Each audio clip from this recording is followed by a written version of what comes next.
We don't rise to the levels of our goals, we fall to the levels of our systems. And so people don't have personal operating systems, and therefore they don't have business operating systems. And who am I becoming? Who I am becoming through what I'm doing every day. I'm not a human doing, I'm a human being. So who am I becoming on my way to success? Every child deserves to have the best start possible. And it starts in the home. It doesn't necessarily start at school. We can't put all the blame on the schools and the school system. It starts in the home. Before we start this podcast, I have one small favor to ask you. Can you please hit the subscribe button down below so that we can help more people every week? Thank you. Welcome to the Right Place podcast, where we learn with you how to build connections that matter, relationships that last, and businesses that thrive. My name is John Watson, and today I'm talking to Ben Schoeman. He's the founder and CEO of Business Game Changers and a growth and scale-up specialist and neuroscience coach. Ben, great to chat to you today. Thank you, John. Wonderful to be with you and everyone on this call. Heartfelt greetings from me. And John, it's great to be with you. Thank you so much, Ben. Ben, let's dive straight in. If I'm a struggling business owner today, what is the fastest way to change the game and turn my fortunes around? We often forget this, but there are two things, and only two things, that I mentioned two things that are super important in any business. Paying customers. And so often when you're struggling, you've got to ask yourself, do I have a customer and are they paying? And if I have a customer and they're not paying, cool, then I've got half of the problem solved. The other half is, okay, figure out why are they not paying, right? And what is it that you need to do to get them paying? And if I have neither, I've got to ask myself, well, am I actually at the right customer, giving them the right value? Because people are willing to part with cash or willing to part with value. In exchange for value, they'll part with cash. So understand that everything is about value and the way the customer perceives value, and value comes from problem understanding. So often we think people are motivated because they like us, or, we've got fancy colors or great graphic design, or we overemphasize the smoke machines and we underemphasize the actual entrepreneur needing to offer real value to a real customer with a real need, and get them motivated through communicating intentionally to the problem and show them how our product or service is the solution to that. So that's the essence of any business. If you fail at that, you'll just struggle. I love that answer, Ben. Paying customer. I think if you need to start there. A business isn't a business if you're not making money. And I think if you understand the obstacles and you can deal with the problems, then you can come up with the solutions. Yeah, absolutely. Now, Ben, in 2024, what is the most common obstacle you've seen businesses facing, and how are you advising them to navigate through it? We always talk about growth, and then everyone just thinks sales. And although that is very important, that was even part of our introduction today, sales is huge. If you don't have a marketing and sales plan, if you don't have an overall business strategy, I'm amazed at how few customers that we work with every day, or CEOs and founders, haven't stopped, taken a few breaths, stepped away from their business into a coffee shop or into a lounge of a nice hotel, sat down and thought about, where do they want to see their business 5 to 10 years from now? They don't have a forward-looking approach. They've got a month view, maybe in terms of their cash flow, and they're trying to do firefighting every day, and they're not actually very intentional with managing themselves and their families. And what is most important, neither are they intentional enough in, therefore, having a personal operating system, building a business operating system. And so one of the biggest challenges for entrepreneurs is casting a vision for themselves that they want and understanding what that picture looks like. Then reverse engineering from there into their personal world and say, okay, that's what I want. This is why it matters to me. And this is, if I get that, what I really believe is important to me and what I value. Now, why that is important, John, is because in the absence of that, it just becomes a money game. And customers can feel, they can sense, I think all customers have this underlying radar system that pick up somebody that exists only to get something from them. It's as if they can smell that rat, right? And if we approach life differently and we arrive at a place and we can talk to somebody about who we are, who they are, what's important to us very briefly, but also talk about why we're doing what we're doing and what makes us tick.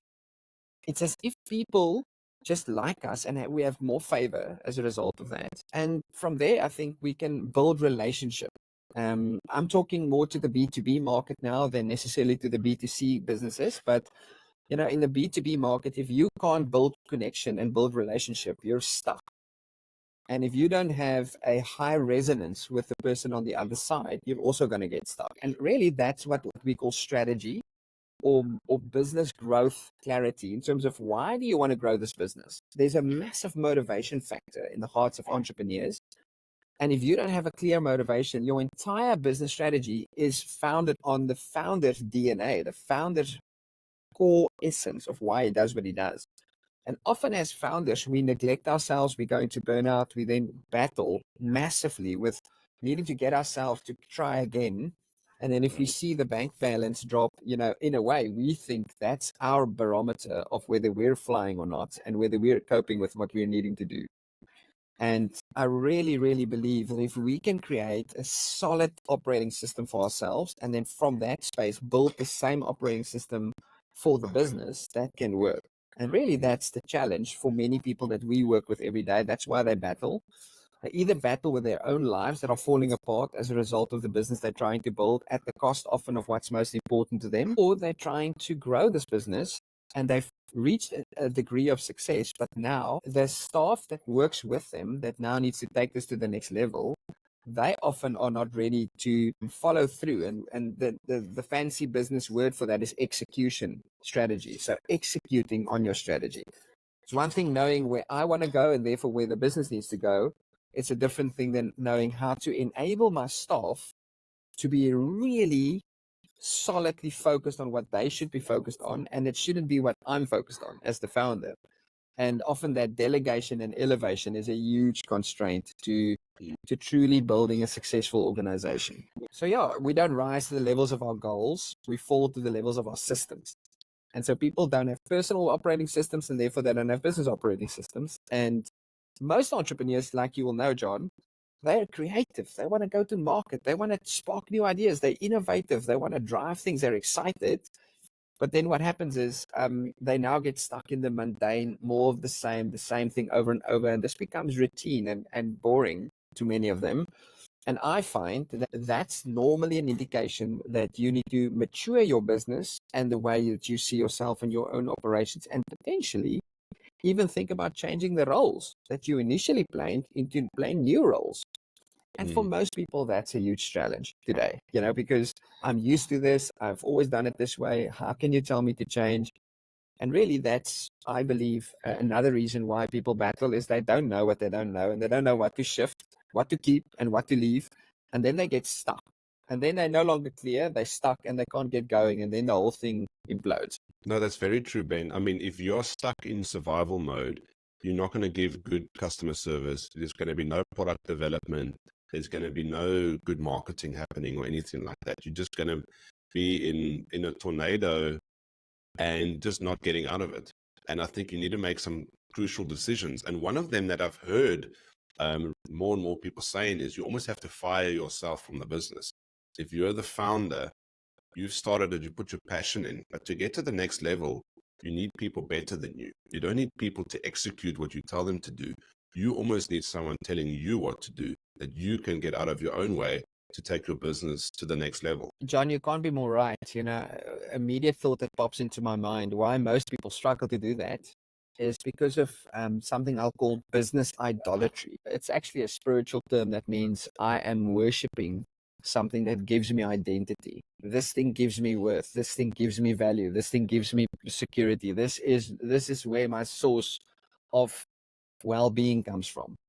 If you put that into your business, you are in deep trouble, because the problem is your business can go through ups and downs, ebbs and flows. And if you are following an emotional path that's synchronized with your business, and you don't remain stable when the business goes up and down, that's the indication that you're stuck. That's the indication that you have wired yourself so intertwined with your business that you can't separate the worlds anymore. Now, here's why this is a huge issue, because you can't build an asset of value that are saleable and grow and other people run it. You can't fire yourself out of that thing, because how do you fire yourself? That feels like suicide, right? It doesn't feel right. So most people get stuck because they're stuck in the business.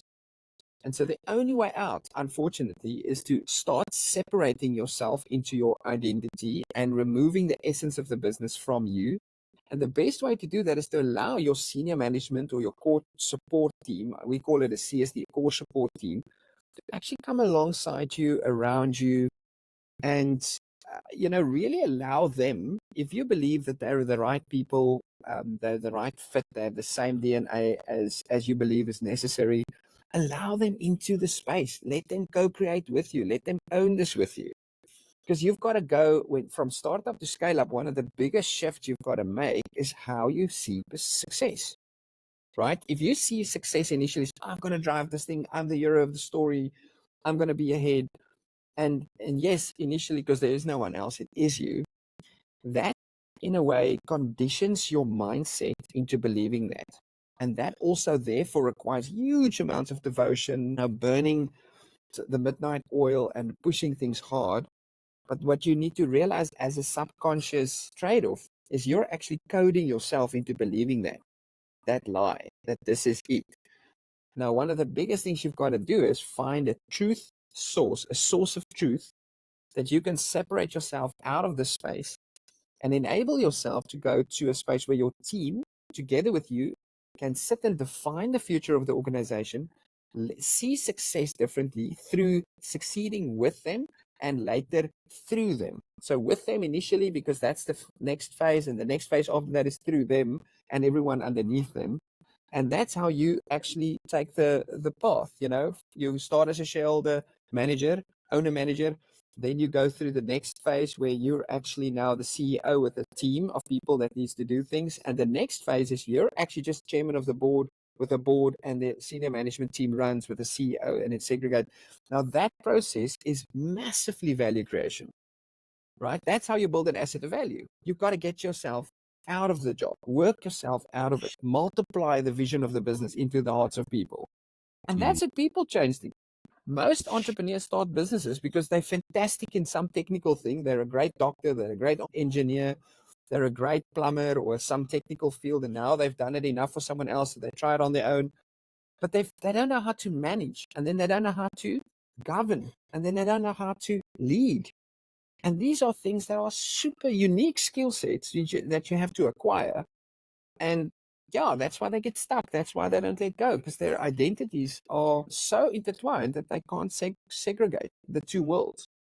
And I see that all the time. And this plays in nicely with your SODA certification in high performance board governance. So you've gone through this with SODA, which is a wonderful group that really helps boards. Can you talk in a bit more detail about this transition from owner managed to board governed and some of the unique challenges that pop up there? Yeah, so we work with two types of companies, John. The first one is your post-startup, early scale-up company. That's 15 to 20 to 30 people, and you want to grow to 200 to 300 people. That's the next phase. So you've gone from 1 to 10, now you've got to go from 10 to 100. It's a total different ballgame, right? So that's the first type of company we work with quite a lot. And the second type of company is the one where I want to go to, given your question, to say, hey, okay, I have a board. I am the CEO. I'm now 55, maybe 60 years old. I now have to start thinking about succeeding my role and really letting go into the next leader. So how do I identify that leader? What process do I take that leader in succession through so that they can actually take this business to the next level? And how do I manage my board? How do I put a board in place?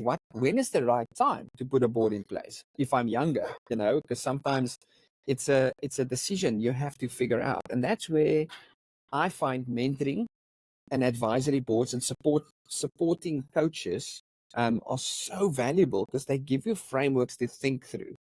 They help you understand that you should not see this as a 25-year career.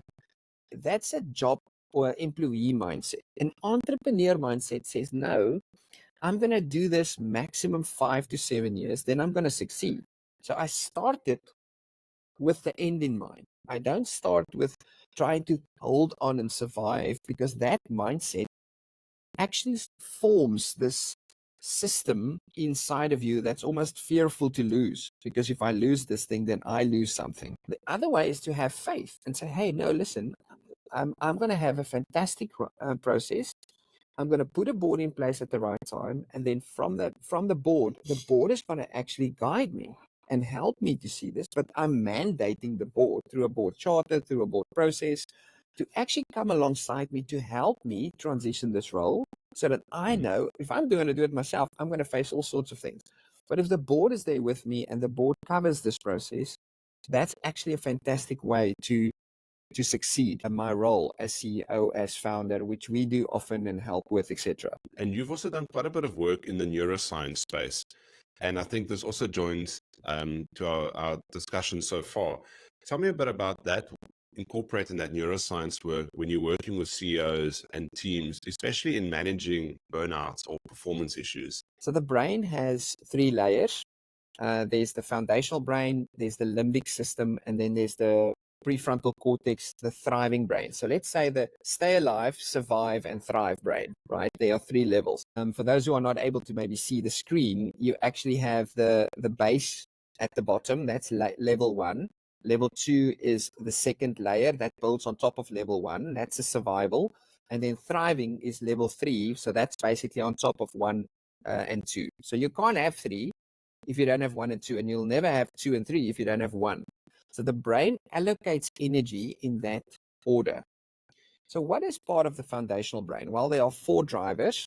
There's actually 5, but we don't talk about the 5th one in business. This is the pleasure function. It sits in your, all 5 of these are part of your brain stem. So I'm holding up my thumb. If you want to hold up your thumb saying to somebody, hey, I'm okay, that thumb is actually the size of your brain stem. So very briefly, there are 5 things that the brain stem regulates. The first one is pleasure, which we're not going to talk further about today.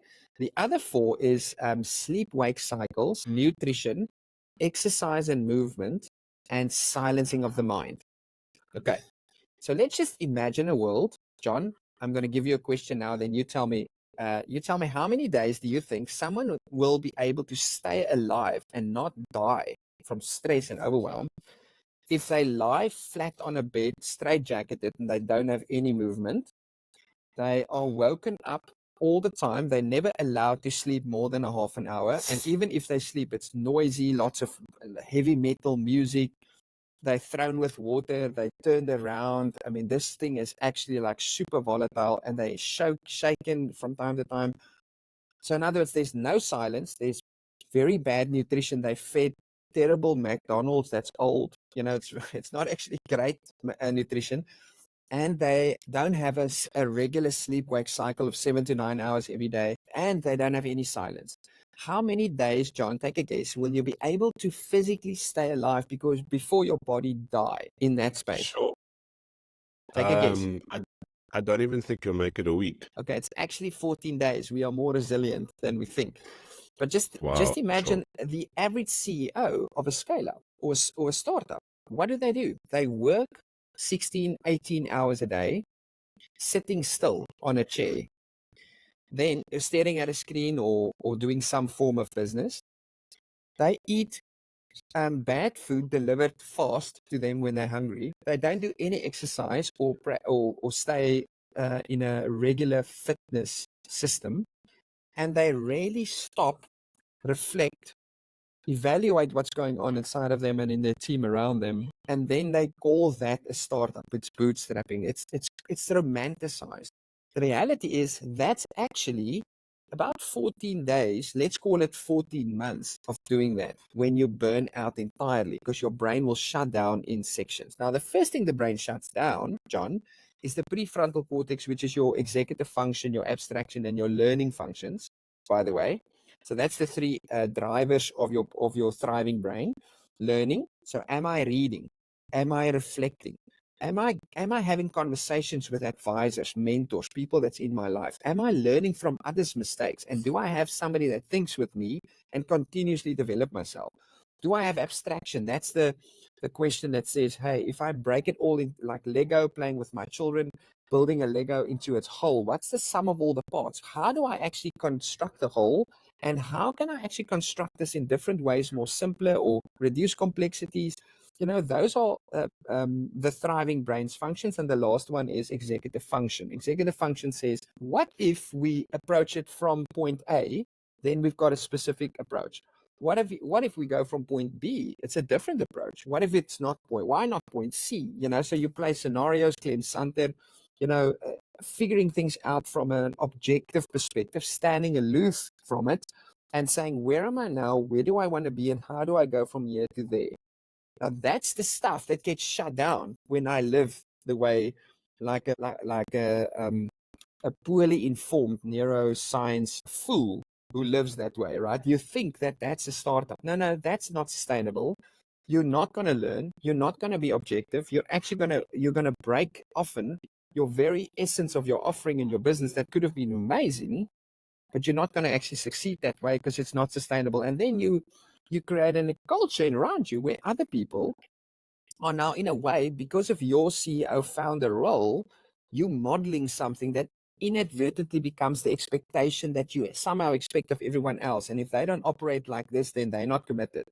And then it becomes the subtle manipulation. Now that's called a toxic culture, right? Because it breaks the foundational brain. It breaks the fundamentals. The next thing is the brain works in the second layer. So if you live with silence, you have 7 to 9 hours sleep every night, you eat proper food, and you silence yourself, you create enough journaling, you process where you're at, you reflect regularly on what happened the previous day, you forgive people, you live in harmony and empathy with others, you have high levels of emotional intelligence. Older CEOs, older founders have learned this. Why? Because their marriages, their children, their environments, they've learned what works and what doesn't. And they settle these things normally more earlier in their walk as founders and CEOs, and create solid, stable, healthy cultures. So, okay, with that said, let's assume you do that. The next layer to get to thriving brain is you've got to actually have social safety, goal directedness, and collective creativity. These are big words the neuroscience teaches people to say, hey, you've got to not do goal setting. You've got to have a goal for your life. I call that a life purpose statement. You've got to say, hey, what is it? Who am I becoming? Who I am becoming through what I'm doing every day. I'm not a human doing. I'm a human being. So who am I becoming on my way to success? If who I am becoming isn't something and someone that are better than what I am today, your brain will say there's something wrong. I don't want this. I'm not going to be okay. And it will create stress in your most people burn out because of the fact that they don't look after the foundation layer one.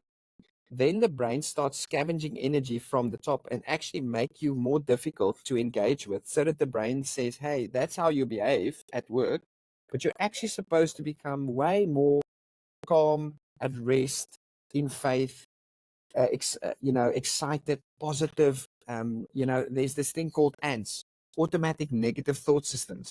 The ants infiltrate your world, and it actually destroys a lot of your optimism, a lot of your belief in the future, and it steals your confidence.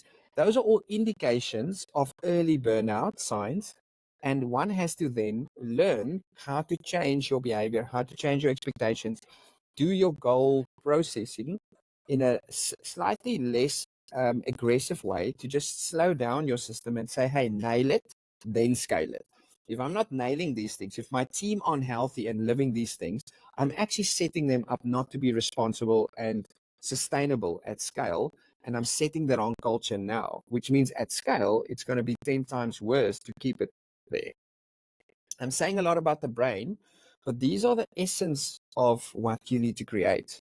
So things like bonding, belonging, meaningfulness, identity, all of that sits in the limbic brain, or the second layer, where the emotional brain is of a human. By the way, it's the size of your fist. So make a fist, put it next to your ear and look in the mirror. Then you'll see that's about the size of your emotional system. And if you don't look after half your brain, and you don't know how to build healthy cultures where people can have not only survival, or stay alive and survive, but actually as a result of that, you enable thriving. Don't think your company will scale, because you won't. You'll actually burn your people on the altar of business success. And that's not sustainable. That's actually very bad practice. No, Ben, I love what you said, and I love the detail that you've gone into, because, I mean, this can show a business owner that you need to take this stuff seriously. If you've not processed this, all that you're going to scale is a bigger disaster.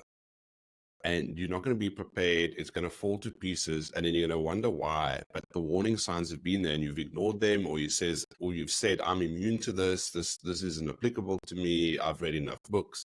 But if you don't take this type of stuff seriously and prepare yourself mentally to let go, and also to go through these steps to get into a better brain position to do this and take care of yourself, you're setting yourself up for failure. Yeah, so John, I always say, okay, what is the fundamentals that I just need to put in place? So if a CEO sits with me and he's saying, okay, I'm there, what do I do now? Then I'll say to them, well, the most important thing is accountability. Few people understand accountability.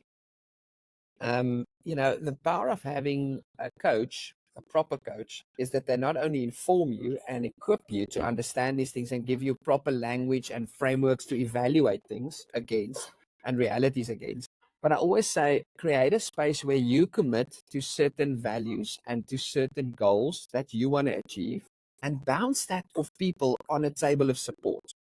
A table of support has minimum 4 seats. Okay. The first one is a mentee. You don't expect to have a mentor if you're not willing to mentee anyone, right? So who are you menteeing? How many mentees do you have that you're actually walking with, supporting, and just being a more mature leader to? I've got a 15-year-old daughter, and she comes to me for business advice because she started a small business, and she always talks to me about that.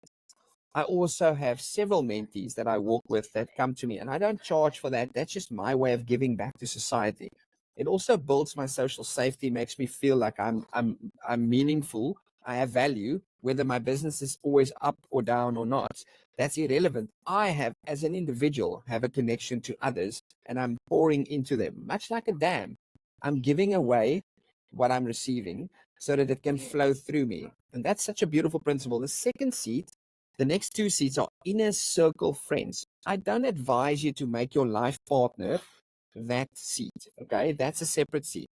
I would just create same gender seats. So if I can tell you about Yaku and Michael in my life, they are my inner circle friends. They are soul friends. I tell them everything that's going on in my life, whether I need prayer, what I'm going through when I'm through highs, then they keep me humble. If I'm going through lows, they remind me of all the wins I've had. They're standing with me through thick and thin. And then the last seat is a mentor. A mentor has authority, much like a board member in a business over a CEO. But I have personally, Ben, as an individual, have a mentor. His name is Norman. If Norman says to me, Ben, I don't think you need to make that investment because you're going to exert yourself even further and you're going to start neglecting your family as a result of that, I will not make that investment. Why? Because I'm submitted. Few leaders can submit their lives to inner circle friends, to a mentor, and to mentees. Goodness, can I submit to somebody younger than me? Yes. Why? Because it's so important to relinquish control, to not be power hungry, to not make it so much about us. We have to die to ourselves. We have to become less. Otherwise, we'll never empower others and get a kick out of them getting 10 times better than us. We'll become insecure. We'll think the whole world revolves around us. Everything is about me. That's a problem for most CEOs and founders. In fact, they left work somewhere where that was the case because they got hurt or upset. Now they want to be different, but they're actually still, I always say, the way you exit is the way you enter. And so many of us walk with these woundedness and these scars because of fathers and fatherlessness and all these issues. Do you know that 65% of people in South Africa born are born without a father on their birth certificate. Yeah. We have a fatherlessness epidemic. Therefore, people don't understand authority. They don't have identity. They struggle with security and they don't know their potential. And this is a huge issue. And so what I see all the time and my encouragement to people is just put a personal table of support in place. Just start building deep security into your life and open up what's going on. Become vulnerable, connect with people in a safe space with no authority over your business and over everything else. Just separate your worlds a bit so that later from that space you can integrate back into your operating systems and creating wins for yourself. No, Ben, that's wonderful advice there. I really think it's important. And you've touched on the fatherlessness pandemic, if I can use that word. And it's something that I've been aware of with a friend's involvement with the organization called The World Needs a Father, and Cassie Carstens' work there. Tell me a bit about, from your perspective, you've touched on it now, how are you involved in the programs there, and how's it impacted your life? I am a changed man. I'm not a self-made man. I have been incredibly fortunate to have world-class leaders mentor and walk with me for more than 25 years now. And one of the biggest things my mentors and leaders and table of support have taught me was the value of understanding my role as a father to my three children. I've got a 16-year-old, 15-year-old, and a 13-year-old boy, girl, boy. And as I walk with them and learn to love their mother and build an environment of love, the World is a Father gave me practical tools to understand this thing called fathering. You know, I always joke and say most men know how to make the child, but they don't know how to raise a child to maturity. And so our challenge as men is that we are not learning enough about these things. And then because we think I'm physically there and I'm actually in the evenings when I arrive back from work, I give them a high five or a kiss on the cheek and you know, that I'm there, and I'm paying the bills, that's actually fathering. That's actually neglect, right? And we don't know what fathering looks like unless some people who have coded this process help us to understand, well, what does that look like? And it essentially contains 4 elements. You've got to establish authority and help them to understand authority. You've got to confer identity. Confer is a big legal term that means I give you the right to believe in a specific way and behave and operate in a specific way. Right? Confer is a strong word. I confer a property. I transfer something. So there's a very strong identity component, obviously attached to what we give the highest authority to in our lives will form our identity to the core. So we have to establish the right authority system so that our identity can be solidified and made permanent. A father also provides security, and a father identifies, affirms, and fund potential development, right? And that's a massive important part that most fathers are simply not even aware that they're supposed to do those things. And they delegate that to the mother and think that's okay. Reality is at around 14 to 18, when your children hit young adulthood, all the wheels come off. And that's often because of a deep neglect happening from father. So I'm a big believer in fathers. I believe over the last 8 years or so, we've trained cumulatively about 1,000 fathers in the Stellenbosch, Somerset West, Kuils River, northern suburb, Boland area.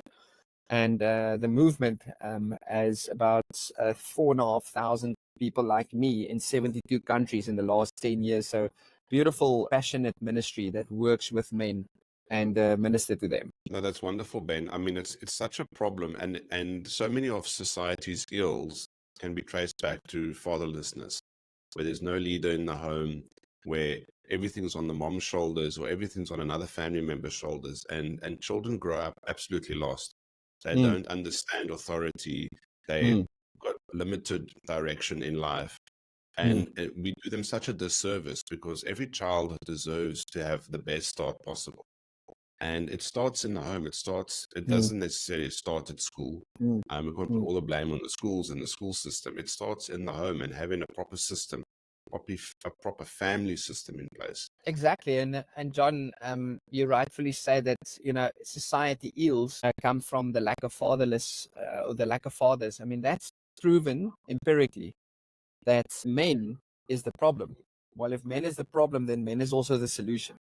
So if we can help men to really become better, I love the Global Leadership Summit saying that says if a leader gets better, everyone benefits, right? And so if fathers get better in society and we lead with love, with service, with care, bringing heaven wherever we go, that's a concept that I am solidly bought into. And I believe that we can manifest that at work, we can manifest that at home. And we've got to learn and bond and connect with other men that have gone before us, that have had these successful runs, and learn from them, grow with them, and ask them to speak into our lives and be less guarded, be less masked. You know, as men, we sometimes fake it till we make it. Well, it might work in certain contexts, but at home, our problem is we've got an 18-year feedback loop. So it's too late by the time we figure out it's too late, right? And that's actually why we need to be massively intentional and understand what that looks like. And I'm really passionate about this topic. Given my life to this, and if people are interested to talk to me about this, they should definitely engage with me. We do dad talks for fathers. We do the mother design for women, presented by women to women. And then we also do a beautiful rite of passage process where we transition children between 12 and 14 from young child or from child to young adult. And there's an intentional process there to help father and mother or single mom or single dad to transition their child into a young adult state and understand what that entails. So I'm really passionate about that. That's what I do when I'm not building businesses. So I'm all about building businesses, building families, and building communities. And that's also what my life's all been about. No, that's wonderful, Ben. That's a wonderful testament. And Ben, maybe can you take us back to that pivotal moment where that became very clear to you, that you understood this is why on earth I'm here? Yeah, so that's my life purpose statement in a nutshell. And I got that revelation through a process that I've now built into a coaching product called Founders DNA. So that's also on our website, www.businessgamechangers.co.za. Go check it out. You should be able to answer the 4 questions. What do you really love? What does the world need? What can I get paid for doing? And how can I be great at it? And where those 4 Venn diagrams intersect, that's where you find your life purpose. And few people sit down and answer those questions and really integrate their lives. The more you segregate and delineate and turn your life into these silos, the more your brain at a specific stage actually struggle, much like an app, like a computer or a cell phone that have too many apps open at once. It slows down the operating system. That's code for burnout. Your brain cannot cope with all the open apps you've got, and your life isn't integrated enough. Your world, your emotional, your spiritual, and your physical world aren't actually synchronized enough for you to get that. And John, it's such a fantastic opportunity to speak to men and women in this call and in this workshop that we're going to be having together. It's really what we want them to have is this life purpose statement defined and figuring that out, because in a way that's like a tap root to a tree. The taller the tree grows with the smaller taproot, the easier it falls over when the wind comes. And that's often what we believe are missing. And where I got that is through the World Needs a Father. They challenged the living socks out of me to do this and write this down. And I thankfully had the spiritual and emotional intelligence to develop that. But I found many, many, many of the people I work with and coach actually don't have the means or the tools or the frameworks to process that through and understand the sequence of questions I have to answer to actually get me to that point of clarity. And that's also part of the services we offer to help people define that. Like I said in the beginning of the call today, if you are not clear about your personal operating system, don't expect to build that for your business. We business owners come to us and say, hey, define our cultures, help us scale, build a codified, scalable culture. I say, well, do you have that for you personally? And then they say, no, I don't. I don't even know what that looks like. I say, well, then you'll never have that for your business or code that into a team or really feel at peace, empowering a team to scale your business with you and through them, because you don't even know how to do that for yourself. And so that's where it all starts. No, that's wonderful, Ben. I really encourage people to check that out. And Ben, you're going to be our speaker at our last normal Clara Business Network meeting for 2024. What can we expect from your talk, which is titled The 12 Disciplines of 10X Entrepreneurs? Yeah, so I'll be taking what we spoke about today a little bit further into a 37,000 feet view of the very powerful scale-up methodology and principles that we deploy and assist CEOs and founders and senior management teams of high-growth scale-ups to actually embed into their lives. And so I'm super excited to meet all of you. Please come up to me afterwards. You'll be able to, I'm going to give some giveaways. There's going to be prizes for people to just be a part of and partake in a bit of a competition. So we're going to have fun together, and I'm going to be there to actually inspire and just lift your soul a bit and give you a bit of clarity on where is the next step you have to go with your business and your senior management team. So bring them along. It will be amazing to see you all there. No, excellent, Ben. Really looking forward to that. Yes, we asked this question to all of our interviewees on the Right Place podcast, and we end off the conversation normally with, "Are you in the right place?" A great question. Yes, I am definitely in the right place because I know who I am and I know what my source in life is. But I also believe that being with people like you, John, thank you. I want to honor you for the work you're doing and creating this forum for people to find the right place. And often that's not something you find by yourself. It's found in community. It's found in relationships, and we neglect that. When people join, when people with us in the right place, I believe that's how they find their right place. And I think that's beautiful. Excellent, Ben. I really love that answer. Thank you so much for your time today, Ben. Really been fascinating to learn from you. You've got a wealth of knowledge and experience, and looking forward to a great CBN in a couple of days' time. And ladies and gentlemen, thank you very much for listening and supporting. Ben, just quickly, how can people learn more about Business Game Changers or get in contact with you? What's the easiest way? Yeah, so we've got a LinkedIn page. We're also on the World Wide Web, businessgamechangers.co.za. And you're welcome to get in touch with us via those portals. We also have all the Instagram and YouTube channels, so they're welcome to engage with us on any of those. Okay, excellent, Ben. Ladies and gentlemen, this has been Ben Schoeman. Thank you so much for listening and for your support, and we will see you next time at the right place. Cheers. Bye-bye, everyone.